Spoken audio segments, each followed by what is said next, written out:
because I work 7 days a week for my clients, I'm going to make a quick video for you that, well, I hope it'll explain to you what I've been trying to explain to you, but I'm going to demonstrate it so that you could see it. I'm going to show it to you. And hopefully this will be as if you were sitting next to me and looking at the same thing that I'm looking at, okay? All right, number one. This is from the Business Brokers Association of Florida, okay? It's the largest association of business brokers anywhere in the country. I am in the top 5% as far as sales is concerned. This is a 20-year-old association. If I show you all the solds from all the different counties and all different industries, prices, dates, I can explain all of this to you. You're going to see that the solds are 22,618 solds. I can't, if I hit all, it won't even give me the list because it's too long. But here, tax practice, CPA, bookkeeping, it's alphabetical. But I can put a search in for any of this. So what is relevant for what you and I are talking about is only 10 of these. But I'm pulling from 22,618 that willing sellers and willing buyers agreed to sell at. And I'm going to show you exactly how this works. So I'm pulling from a database of 22,000 solds over 20 years. And I have a team of 6 or 7 people, and then I have some technical staff, so it's about 12 people. We're considered a larger team. So let me show you what I did. I did 4 quick searches, and then I'm going to show you the documents, the listing agreement where I spelled this out for you, and I'm going to go over it once again. I'm going to hit all counties to let all of them in. I'm going to get rid of all these other industries in order to do just cleaning, and more specifically, drop stores, because you're not a coin laundry, not commercial, you're a dry cleaners, and you're not hazardous. So I'm picking 2 subcategories out of hundreds or maybe thousands of different subcategories from all those different types of businesses. So all I did is every county, every date, everything. All different formats of proving the financials, which I'm going to discuss with you in just a minute. You don't have tax returns or W-2s. You just told me that, so that makes it even harder to sell, okay? I'm going to get to that in a minute. But I just want to show you all dates. These are the date section, all 20 years. Let me show you what we have. Of the 22,000, this is what we have. We have 375 in the universe of what I can look at in order to demonstrate to me what it is, I'm pulling from. So I can go to an owner and I can say, look, if you're in this group, well, then this is the average. If you're in this group, well, this is the average. Well, okay. So if I'm looking at these based on earnings, if somebody's earning for one owner, all of these are one owner, including the assets, including the inventory that it took to generate this one owner's adjusted net. That's how it works. So you're going to be somewhere in this group. So we take the earnings versus what they sold for, and we come up with a ratio, okay? And just to go one step further, it's not going to be fair to compare you to a business that's losing money, right? There's no adjusted net. Let me touch on that for a second. When there's no adjusted net, you can see the sold price is approximately the value of the assets, the used asset value, and the new inventory value. So I'm assuming that when you tell us 39.6 minus 1,700 for inventory, that you did it correctly, because the intake form should have explained that it's new inventory value and used FF&E. So you have 37.9 worth of FF&E and 1,700 in inventory. So this is what happens when a business is not earning a profit for the owner. For one owner, all 22,000 is regulated for one owner. That's how we normalize it. So they're all the same. This had $28,000 worth of assets. It sold for $28,000. They were asking 40.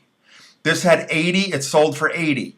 This had 212. It sold for 250. This guy had 158. It sold for 100. He had 97. It sold for 50.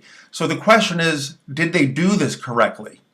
Are these truly the used values, or were these the used values and they sold it in bulk and they had to give a discount in order to sell the business? But it's not really a business when you're not making a profit. So there's 2 different ways of selling it. You're either selling it at asset value or a multiple of the adjusted net. And the way we do the adjusted net is we compare you to businesses that are most similar to yours. So the 2 types of businesses we narrowed down over here. Now I would do it by profit. So I do sales to get to a few of these, that are comparable, including the assets, because every one of them includes the FF&E and the inventory. and the profits. So we either, if the profits are not great enough to justify the price you need for the assets, if the asset value is larger than the value of the multiple of the adjusted net, then we go for the asset value. So your asset value at the moment, if you did it correctly, and it's truly what the buyer will agree is the used value of the FF&E and the new value of the inventory, I'm coming up with $37,900 for FF&E and the inventory of $1,700. If you want to add that together, call it $40,000. Well, what did businesses that had $40,000 and very low earnings sell for? Well, they sold for, the sold price, here's 40, it sold for 40, and it had only 9,000 in earnings. 20,000 in FF&E and inventory sold for 33. 52 sold for 45. 20 in assets sold for 35. 52 sold for 65, but they made 15,000 in profit. But you're at 25 profit and you're asking 140, okay? Which is way off the charts. We're going to try it for you because I'm happy to do what you need, but that's how it works. So when you get to 375, see, when the profits are higher, you can charge more. The assets go up because you need more assets in order to generate those sales of 600. There's two different categories, the drop store and the dry cleaners. So let's narrow it down a little bit more. Let's say what happened in the last 12 months, because what happened 20 years ago is not relevant to what happened now. So here's 12 months, okay? All sales, all earnings. What do we got? Okay, see, I got 13, right? And now I can narrow it down. This is the last 12 months of what they've sold for. 4 of them did not have any profit. This guy had 26,000 and it sold for 38 and it included asset value of 40. 54 profit, 44 adjusted assets, FF&E and inventory. It sold for 55. So it sold for about 1 year's earnings. This was 63 earnings, sold for 120, but it had 85. It had double the amount of assets. Just as of curious, let's see what this group looks like, because everything in my business is ratios. The average sold price to the profit was 90% of 1 year's earnings for one owner. And it took approximately 303 days on average. This guy took 728 days and he earned 1.5 year earnings. Not 5 years, not 22 years, not 10 years, 1.5. This guy got 1.7 for 600 days on the market. So, and you're in the 5s. None of them sell for the 5s. None of them sell in the 4s. None of them sell in the 3s or even 2s. They're all in the 1s. It's 1 year adjusted net, or if your asset value is higher, then we can sell it at asset value. But it's pretty darn close either way. I think your asset value and your adjusted net by the multiplier I'm going to show you when I narrow this down a little further, it's about the same. It's about 40 grand, not 140. We're about $100,000 overpriced. But again, we are trying for it. Maybe we'll get lucky and find that unicorn one buyer that wants to, overpay.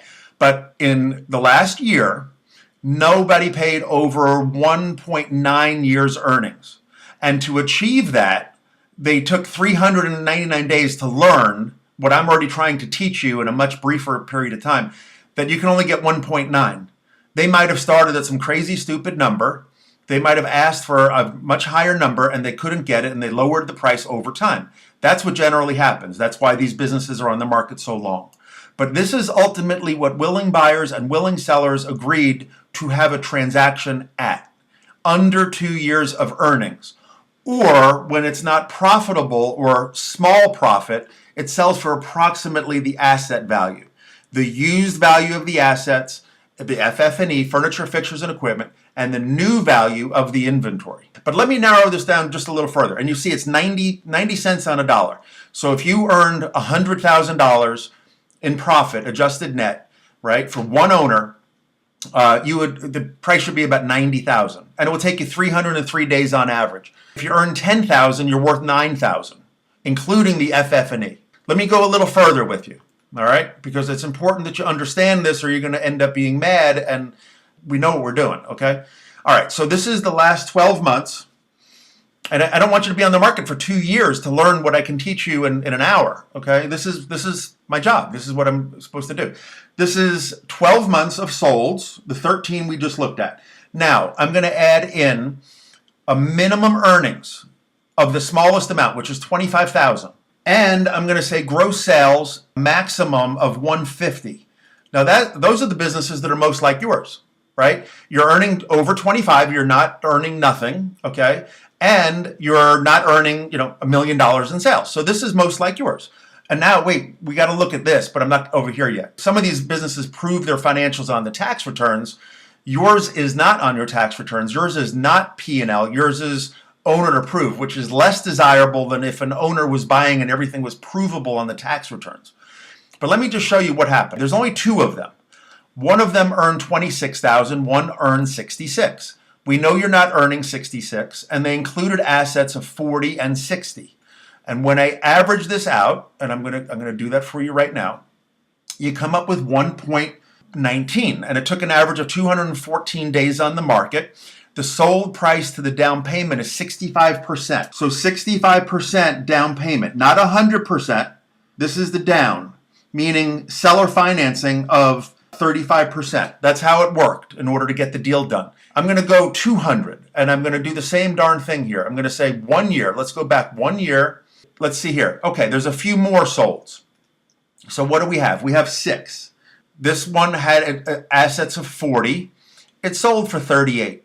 This guy had 85 making 63. It sold for 120. You're asking 140 with 40,000 in assets making 25. So you're not going to get more when you're not earning this or including this. That's how it works. Let me just do an average for you. This is an average of these 6 stores. This is 1.37, and it took over a year to achieve this. 396 days on the market. 1.37. Now, if I want to go a little bit better, let me do one last search for you, and then I'm going to show you something else. This is the last year. This is 12 months. Relevant economy, okay? 12 months, 6 results. Yeah, okay, that was it. Now, these are all sources of data. When I go to non-operating or just assets, you get a lower multiplier. The tax return, if I do all tax return, for example, you only have 2 of them. And these 2 are going to be at a higher ratio than if it was not provable on the tax return. So they're averaging it. And these 2 only sold for 90%. I want to show you the sold price. See, this sold for $85,000. It was an adjusted net or an owner benefit. The total value to the owner, $52,000. So it's a ratio of what it earned versus what it sold for. It was 1.6. So once we know what you're earning, if you're earning 100 grand, if this was your business, I would say multiply it by 1.6, and then that would be the sold price. That would be the fair market. Whether we would get that or not, or you're willing to sell it for that or not, that's up to you. But that's what this business may have sold for. It took 133 days for this owner to find a buyer to get a deal done and close. 31 days, 92. This took over a year. This also took over a year, way over a year, 2 years almost. My roofing guy started at $4 million because he was grossing $4 million. And people can't live on the gross. You don't do it by the multiple of the sales. You do it by the multiple of the earnings that you can live on. That's how businesses are sold. There was 1 or 2 that were very, very high. This one I'm not going to consider to be comparable to yours. All right. I think I could probably also remove this guy too. Comes out to 1.79 times. So if you're clearing 50, multiply it by 1.79. If you're earning 100, 1.79. 1.5 would probably sell quicker. 22% is rent of your gross. 96% down payment. That's the average of this group. For example, they got all cash, 83% down payment, cash, 100%, 100%, 56 cents on a dollar, all cash. All right, so a lot of them got all cash. So maybe we'll get all lucky and we won't have to do a loan or seller financing. We're spending 50 grand a year promoting it. So if there's a buyer out there and they like it, they're going to come forward. 244 days on average to achieve this ratio. So the first thing is get us the financials, get us the add backs, identify any cash, interest, depreciation, amortization, non-business expenses. We'll go over the whole list with you. On one page, a buyer could actually see the whole story. They know what the gross is, they know what was stated, what was not stated, the reason for the add backs, all of that. We'll help you with everything. If you're serious about selling, we would love to be your business broker, your favorite business broker. The website is ericsellmybusiness.com. My phone number is 954-562-2019. I have a team of 12, and I have a whole technical department for social media and postings and things like that. So We're here to help you. This kind of convinces you we know what we're doing and we're trustworthy to trust your baby with, and we'll get you sold. We love this industry and we love this niche. It's great. 954-562-2019. Thank you. Have a good night.